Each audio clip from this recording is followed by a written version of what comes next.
আসসালামু আলাইকুম।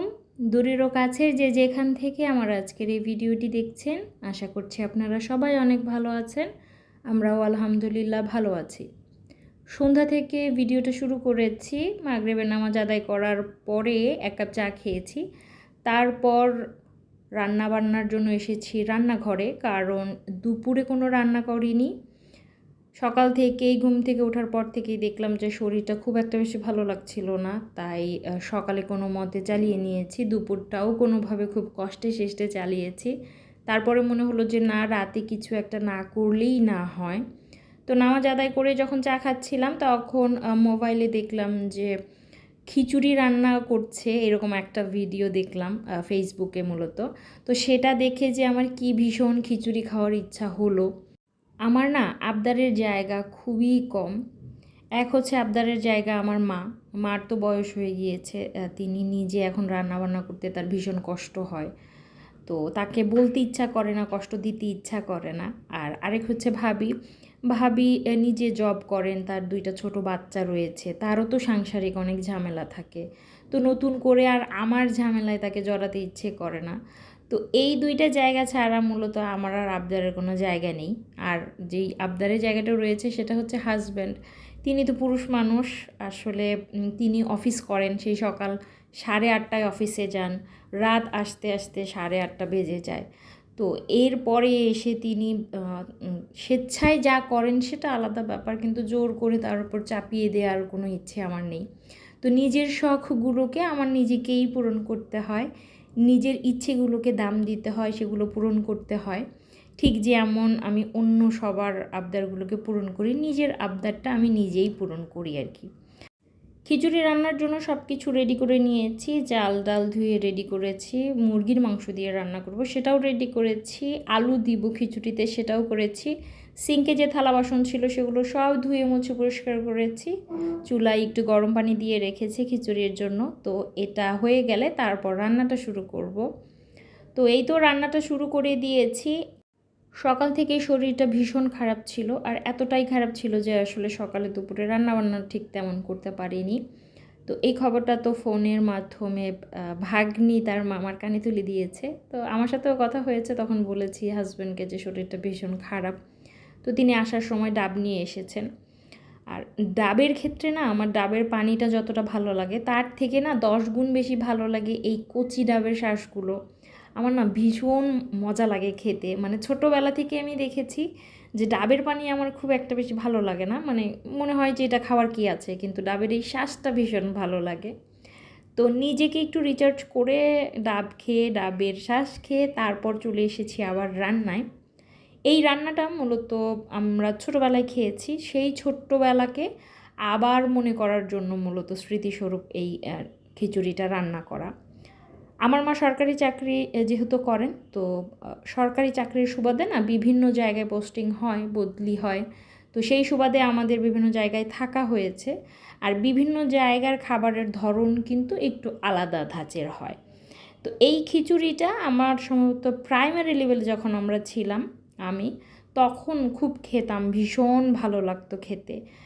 এই খিচুড়িটাতে না একটু আলু কুচি করে দেয়া হয়, কুচিটা একটু মোটা হয়, কিন্তু খিচুড়িটা একটু মাখো মাখো হয়, পানির পরিমাণটা একটু বেশি দিতে হয়। কী যে মজা লাগে খেতে। যেহেতু আমি আর ভাইয়া একই বিল্ডিংয়ে থাকি, তো একই বিল্ডিংয়ে থাকার সুবিধা কি, যখন তখন যাই রান্না করা হোক একটুখানি দিয়ে আসা যায় হুট করেই। তো ভাবলাম যে একা খাবো, একা স্মৃতিকে ধরে রাখবো, দেখি ভাইয়ার স্মৃতিটা কতটুকু মনে রেখেছে, ভাইয়ার মনে পড়ে কি না। তো ভাইয়াকেও দিলাম। তো ভাতিজিকে আবার বলেছি আমি যে তুমি আজকে রাতে আমাদের সাথে খাবার দাবার খেও। আমার একটা বিষয় হয়, সেটা হচ্ছে আমি ভালো কিছু খাবো কিংবা অন্যরকম কিছু খাবো, সেই খাবারের আয়োজনে আমার ভাতিজি থাকবে না, এই জিনিসটা না আমি কোনোভাবেই মেনে নিতে পারি না। মানে আমার ফ্যামিলি হোক, আমার বাবা মায়ের সাইডের কিংবা শ্বশুরবাড়ির সাইডের সবাই কম বেশি জানে আমার ভাতিজির প্রতি আমার যে একটা অবসেশন রয়েছে সেটা। তো ভাতিজিকে বলেছি যে তুমি আসবে, আমার ছোট্টবেলার মজাদার একটা খিচুড়ি তোমাকে খাওয়াবো। খিচুড়িটা খেয়ে কিন্তু আলহামদুলিল্লাহ সবাই বেশ মজা পেয়েছে। খিচুড়ি খেতে খেতে ভাতিজি বলছিল যে দাদু তো তোমাকে ভালোই ফুপি ছোটোবেলায় অনেক মজার মজার রান্না করে খাওয়াতো। চলে এসেছি পরের দিন সকালবেলা। রান্নাঘরে এসেছি আর চলে গিয়েছে কারেন্ট, তো বাধ্য হয়ে চুলাতেই বসিয়েছি চা। তো চাটা ঠিকমতো পানি ফুটতেও পারে নাই, আবার কারেন্ট চলে এসেছে। তো তখন আবার ইলেকট্রিক চুলায় দিয়েছি। যারা আমার ভিডিওগুলো বেশ অনেক দিন ধরে দেখেন তারা জানবেন যে আমি ইনফ্রারেডেই আসলে মূলত আমার রান্নাবান্নাগুলো করি। গ্যাসের চুলাটাতে রেখেছি, খুব ইমার্জেন্সি ছাড়া আমি ইউজ করি না, কিংবা খুব তাড়াহুড়ায় রান্না করতে হবে এমন একটা কন্ডিশনে করি আর কি।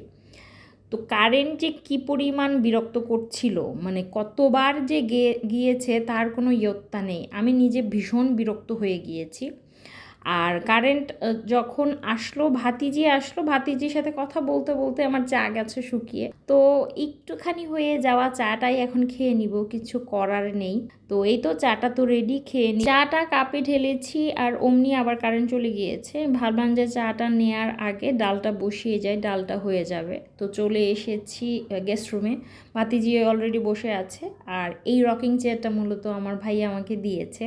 আমার মাইগ্রেনের সমস্যা রয়েছে, তো মাঝে মাঝে হয় কি যে রকিং চেয়ারে বসে থাকলে একটু ভালো লাগে। আর এখানেই কিন্তু বসে আমি এডিটের কাজগুলো করি ভিডিওর। তো ভাতিজির সাথে অনেকক্ষণ গল্প করলাম। সিঙ্কের থালা বাসন ধুয়ে সিঙ্কটাকে একদম খালি করে ফেলেছি। তখন মনে হলো যে আমার যে ভিম লিকুইড এইটা রিফিল করা দরকার, তো সেইটাই এখন রিফিল করে নিব। ভাতিজি আর আমি বসে বসে কারেন্ট চলে যাওয়ার বিষয়টা নিয়ে কথা বলছিলাম। আর ভাতিজি বলছিল যে সে স্কুলে থাকা অবস্থায় কতবার কারেন্ট গিয়েছে, সে যে কি ভীষণ বিরক্ত। সে বলছিল যে ফুপি আর ভালো লাগে না, বলো তো দেখি গরমে যদি কারেন্ট চলে যায় কেমন লাগে। তো আমি তাকে বলছিলাম যে মা, কিছু তো করার নেই, কিছু জিনিস তো হাতে থাকে না, তো সেটা মেনে নেওয়া ছাড়া আসলে আর কোনো উপায় নেই।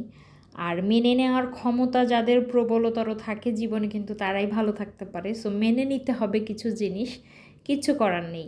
ডিশ ওয়াশারের এইটা মূলত আমি 1-99 থেকে নিয়েছি।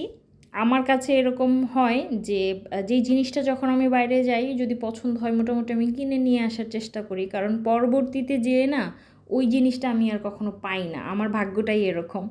তো এই জিনিসটা যে আমি 1-99 থেকে কিনেছিলাম, এরপর যেয়ে কিন্তু কখনোই আমি আর পাইনি। তো তার জন্য আমার যখনই মনে হয় যে বাইরে গিয়েছি কিছু পছন্দ হয়েছে, আমি চেষ্টা করি কিনে নিয়ে আসবার জন্য প্রয়োজনীয় সংসারের টুকিটাকি জিনিসগুলো আর কি। ভিম লিকুইড আমি অর্ধেক দেই আর অর্ধেক পানি দেই, এই রেশিওতে মূলত আমি ভিম লিকুইড যেটা সেটাকে মেশাই। সব জিনিসগুলো এখন যে যার জায়গা মতো চলে যাবে, কারণ আমি রান্না করতে করতেই হয় এমন যে টুকিটাকি কাজগুলো সেরে নেই। সেগুলো যদি থেকে যায়, একটা হযবরল সৃষ্টি হয়ে যায়, তখন আমার কাজ করতে ভীষণ বিরক্ত লাগে। এমনিতেই রান্নাঘরটা আমার ছোট। থালা বাসন ধুয়ে টুকিটাকি কাজ করতে করতে আমার ডাল হয়ে গিয়েছে, আর এখন এটা বাগার দিয়ে নিলাম। তো ডালটা তো আলহামদুলিল্লাহ হয়ে গেল, এখন বাকি রান্নাগুলো একে একে সেরে নেব। খাদ্যের যে তালিকাটা সেটা আমি এইরকম করি, যেই দিন একটু তরকারি ভুনা আইটেম হয় সেই দিন আমি ডালটা রাখার চেষ্টা করি, সাথে একটু শাক কিংবা ভাজি রাখার চেষ্টা করি। আর যদি তরকারি হয় একটু ঝোল জাতীয়, তবে সেই দিন আমি আর ডালটা রান্না করি না। আমি দেখেছি যেই দিন আমি ঝোল জাতীয় তরকারি রান্না করি সেই দিন যদি আমি ডালটা রান্না করি তবে সেটা থেকে যায়, দেখা যায় যে পড়েই থাকে, খাওয়া হয় না, বাসি হয় কিংবা ফেলে দেওয়ার উপক্রম হয়। তো এক একটা পরিবারের মানুষ আলাদা, তো তাদের খাদ্যের চাহিদা, খাদ্যের ধরনটাও আলাদা। তো যার যার পরিবারের ধরন বুঝে সে তার সংসারে রান্নাবান্না করে। তো ডাল হয়ে গিয়েছে, সেটা বাগার দিয়েছি, জাল হয়ে গিয়েছে, নামিয়ে নিয়েছি। আর এদিকে আমি মাছ ভুনা করে নিচ্ছি। আর আরেক চুলায় তো আমি বসিয়ে দিয়েছি শাক। তো মোটামুটি রান্নাবান্না কিন্তু প্রায় হয়েই এসেছে এমন একটা অবস্থা। টুকিটাকি যে কাজগুলো ছিল সেগুলো তো পাশাপাশি সেরে নিয়েছি। যারা সংসার করে মূলত সংসারী মানুষ না একটা কাজ নিয়ে বসে থাকে না, পাশাপাশি তাদের প্রচুর কাজ হয়ে থাকে। তো এই সব তো আসলে ক্যামেরায় ধারণ করা সম্ভবপর হয়ে ওঠে না।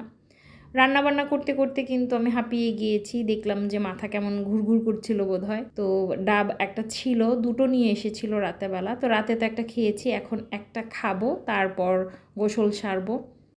দুপুরে গোসল সেরে কিন্তু খাওয়া দাওয়া করে নিয়েছি। আর এখন একদম পড়ন্ত বিকেল। তো পড়ন্ত বিকেলে মনে হলো গাছে অনেক দিন ধরে আমি ফাঙ্গিসাইড, যে ম্যানসার যেই ফাঙ্গিসাইডটা সেটা দেই না, তো একটু দেয়া দরকার। আর আমার যে বারান্দার ঠিক ওপরের যেই সানসেট রয়েছে সেটাতে না কবুতর থাকে, তার আবার বাচ্চা ফুটিয়েছে, তো সেখান থেকে কবুতর যাওয়া আসা করে, কবুতরের পালক আমার গাছের টবে এসে লাগে। তো আমার মনে হয় যে জীবাণুর অ্যাটাকটা একটু বেশি হয় আমার গাছপালাতে। তো কি করব, একে তো রোদ নেই, আর একে এই কবুতরের জ্বালা যন্ত্রণা, মাঝে মাঝে কবুতর গাছ খেয়ে ফেলছে, নষ্ট করে ফেলছে, কিছু করতেও পারি না, মানে কি যে একটা ভয়ঙ্কর অবস্থায় আমি আছি আর কি।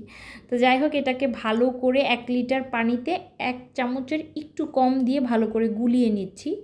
এখন এই পানিটা সমস্ত গাছগুলোকে খুব ভালো করে না একদম গোসল করানোর মতো করে করে দেব। এই যে গাছগুলোর পেছনে ছোট ছোট করে সাদা ছত্রাকের মতো হচ্ছে, তো এইগুলো চলে যাবে ইনশাল্লাহ। আজকের এই ভিডিওটি এই পর্যন্তই। সবাই অনেক ভালো থাকবেন। আল্লাহ হাফেজ।